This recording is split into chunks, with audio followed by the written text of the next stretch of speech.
नमस्कार दोस्तों, आप सभी का एक बार फिर से स्वागत है हमारे चैनल दुर्गा भक्ति मार्ग में।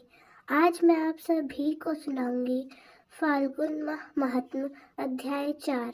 आज की कथा में श्री मैत्र जी कहते हैं, ब्रह्मा जी के इस प्रकार प्रार्थना करने पर भगवान शंकर ने प्रसन्नता पूर्वक हंसते हुए कहा, प्रजापति भगवान की माया से मोहित हुए दक्ष जैसे ना समझो कि अपराध की ना तो मैं चर्चा करता हूँ, ना ही शायद मैं उन्हें याद करता हूँ। मैंने तो केवल सावधान करने के लिए थोड़ा सा उन्हें दंड दिया है। दक्ष प्रजापति का सिर जल गया है, इसलिए उनके सिर की जगह बकरे का सिर लगा दिया जाएगा। और भगदेव मित्र देवता के नेत्रों से अपना यज्ञ भाग देखे पुरसा पिसा हुआ अन्न खाने वाले हैं।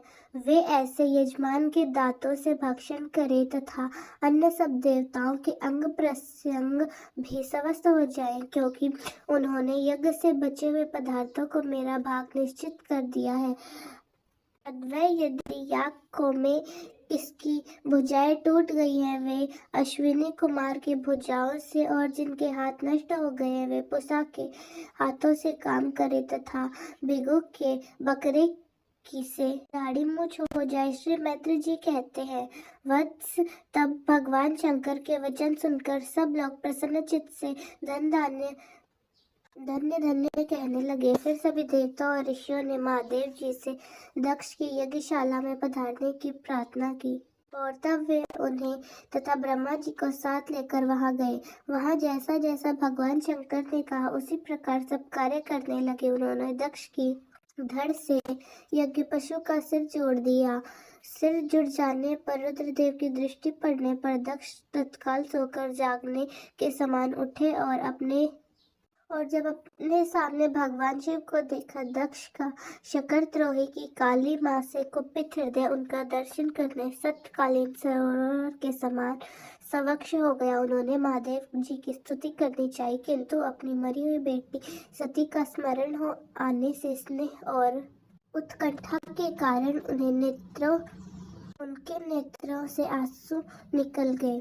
उनके मुख से शब्द न निकल सका। प्रेम से विवल परम बुद्धिमान प्रजापति ने जैसे तैसे अपने हृदय को आवेग को रोक कर विशुद्ध भाव से भगवान की स्तुति करनी आरंभ की। दक्ष ने कहा, भगवान, मैंने आपका अपराध किया था, किंतु आपके उसके बदले में मुझे दंड द्वारा शिक्षा देकर बड़ी अनुग्रह किया है।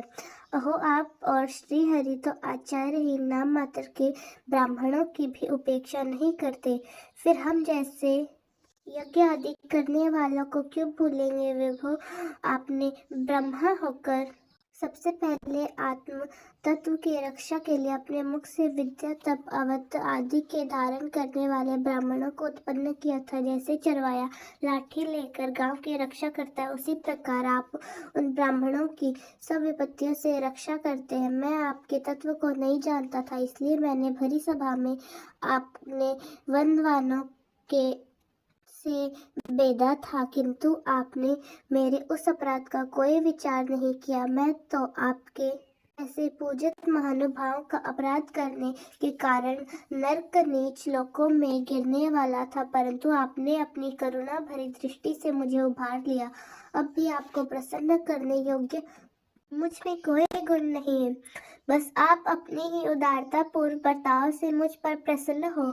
श्री मैत्र जी कहते हैं, आशुतोष शंकर से इस प्रकार अपना अपराध क्षमा करवाकर दक्ष ने ब्रह्मा जी के कहने पर उपाध्याय और तज आदि की सहायता से यज्ञ कार्य प्रारंभ किया। तब ब्राह्मणों ने यज्ञ संपन्न करने के उद्देश्य से रुद्रगण संबंधी भूत पिशाच के संसर्ग जनित दोष की शांति के लिए 3 पात्रों में विष्णु भगवान के लिए तैयार किए हुए पूष नामक चरु का हवन किया।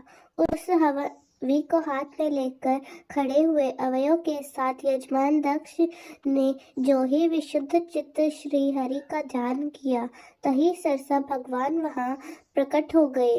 बृहत एवं रथंतर नामक स्रोत जिनके पंख हैं, उन गरुड़ जी के द्वारा समीपला भगवान ने दक्ष दिशाओं को प्रकाशित करती हुई अपनी अंग कांति से सब देवताओं का तेज हर लिया। उसके बाद सबने बाकी कांति फीकी पड़ गई। उनका श्याम वर्ण था, कमल में स्वर्ण की करधनी तथा पिता सुशोभित थे।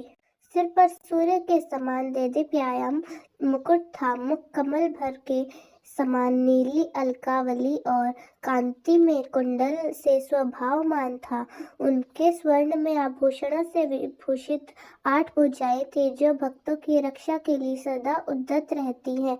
8 भुजाओं में वे शंख, पद्म, चक्र, बाण, धनुष, गदा, खंडक और ढाल लिए हुए थे तथा इन सब आयुध के कारण वे फूले हुए कनेर के वृक्ष के समान जान पड़ते थे। प्रभु के हृदय में श्रीवत्स का चिन्ह था और सुंदर बनवाला सुशोभित थे। वे अपने उदार हंस और लीला में कटाक्ष से संसार को आनंद मग्न कर रहे थे। पादर्श गण दोनों और अंश के समान सफेद पंखों और चव डाल रहे थे। भगवान के मस्तक पर चंद्रमा के समान शुभ्र छत्र शोभा दे रहा था। भगवान पधारे हैं, यह देखकर इंद्र, ब्रह्मा और महादेव जी आदि देवेश्वर सहित समस्त देवता, गंधर्व और ऋषि आदि के ने ससा खड़े होकर उन्हें प्रणाम किया। उनके तेज से सबकी कांति फीकी पड़ गई। चवा खड़ा लगी और मस्तक पर अंजलि बांधकर भगवान के सामने खड़े हो गई। यद्यपि भगवान की महिमा तक ब्रह्मा आदि की मति भी नहीं पहुंच पाती, तभी भक्तों पर कृपा करने के लिए दिव्य रूप में प्रकट हुए श्री हरि की वे अपनी बुद्धि के अनुसार स्तुति करने लगे। सबसे पहले प्रजापति दक्ष एक उत्तम पात्र में पूजा की सामग्री ले नंद, सुनंद आदि पादर्शों से घिरे हुए प्रजापतियों के परम गुरु भगवान यज्ञेश के पास पहुंचे और अति आनंदित हो विनीत भाव से हाथ जोड़कर प्रार्थना करते हुए प्रभु के शरणापुर आदि संपूर्ण अवस्थाओं से रहित, शुद्ध, चिन्मय, भेद रहित एवं अत्यंत निर्भय है। आप माया का तिरस्कार करके स्वतंत्र रूप से विराजमान है, तथापि जब माया से जीव भाव को स्वीकार कर उसी माया में स्थित हो जाते हैं, तब अज्ञानी से दिखने लगते हैं। श्री मैत्र जी कहते हैं, विदुर जी, इस प्रकार ऋजों ने, सदस्यों ने, रुद्र ने, भृगु जी ने, ब्रह्मा जी ने, इंद्र ने, याज्ञों की पत्नियों ने, ऋषियों ने, सिद्धों ने, यजमान पत्नी ने, लोकपालों ने, योगेश्वर ने, ब्रह्म स्वरूप वेद ने, अग्निदेव ने, देवताओं ने, गंधर्व ने, विद्याधर ने, ब्राह्मणों ने, सभी ने यज्ञ रक्षक भगवान ऋषिकेश की स्तुति करने लगे। तब परम चतुर दक्ष ने रुद्रपादर्श वीरभद्र के ध्वंस किए हुए यज्ञ को फिर प्रारंभ कर सर्तावयमी श्री हरि, यह तो सभी के भागों को भोगता है, तथापि चित्र वाले पूर्ण स्वरूप अपने भाग से और भी प्रसन्न होकर उन्होंने दक्ष को संबोधन करके कहा। श्री भगवान ने कहा, जगत का परम कारण मैं ही ब्रह्मा और महादेव हूँ। मैं सबका आत्मा, ईश्वर और साक्षी हूँ तथा स्वयं प्रकाश और उपाधि सुने हूँ। प्रवर अपनी त्रिगुणात्मा माया को स्वीकार करके मैं ही जगत की रचना, पालन और संहार करता हूँ और मैंने ही उन कर्मों के अनुस्वरूप ब्रह्मा, विष्णु, शंकर के नाम धारण किए हैं। ऐसा जो भेद रहित विशुद्ध पर ब्रह्म स्वरूप में हूँ, उसी में अज्ञानी पुरुष ब्रह्मा, रुद्र तथा अन्य समस्त जीवों को विभिन्न रूप से देखता हूँ। जिस प्रकार मनुष्य अपने सिर, हाथ आदि अंगों से मुझसे भिन्न है, इसी बुद्धि की कमी नहीं करता, उसी प्रकार मेरा भक्त प्राणी मात्र को मुझसे भिन्न नहीं देखता। ब्राह्मण, हम ब्रह्मा, विष्णु, महेश तीनों स्वरूप एक ही हैं और हम ही संपूर्ण जीव रूप है। अतः जो हमें कुछ भी नहीं भेद देखता, वह शांति प्राप्त करता है। श्री मैत्र जी कहते, भगवान के इस प्रकार आज्ञा देने पर प्रजापतियों के नायक दक्ष ने उनका त्रिपाल यज्ञ द्वारा पूजन कर फिर अंग, भूत और प्रधान दोनों प्रकार के यज्ञों से अन्य देवताओं का आचरण किया। फिर एकाग्रचित हो भगवान शंकर का यज्ञ शेष रूप उनके भक्त से यजन किया तथा समाप्ति में किए जाने वाले उद्स्थान नामक कर्म से अन्य कोई पाई एवं दूसरे देवताओं का यजन कर यज्ञ का उपसंहार किया और अंत में तवीज से रहित अत स्नान किया। फिर जिन्हें अपने पुरुषार्थ से कभी प्रकार की सिद्धियां प्राप्त थी उन प्रजापति से तुम्हारी सदा धर्म में बुद्धि रहे ऐसा आशीर्वाद देकर सब देवता स्वर्ग को चले गए। विदुर जी ने सुना है कि दक्ष सुता सती इस प्रकार अपना पूर्व शरीर त्याग कर फिर हिमालय की पत्नी मेना के गर्भ से जन्म लेने पर जिस प्रकार प्रलय काल में लीन हुई शक्ति सृष्टि के आरंभ में फिर ईश्वर का ही आश्रय लेती है, उस प्रकार अनन्य परायण श्री अंबिका जी के जन्म में अपने एकमात्र आश्रय और प्रीतम भगवान शंकर को ही वर्ण किया।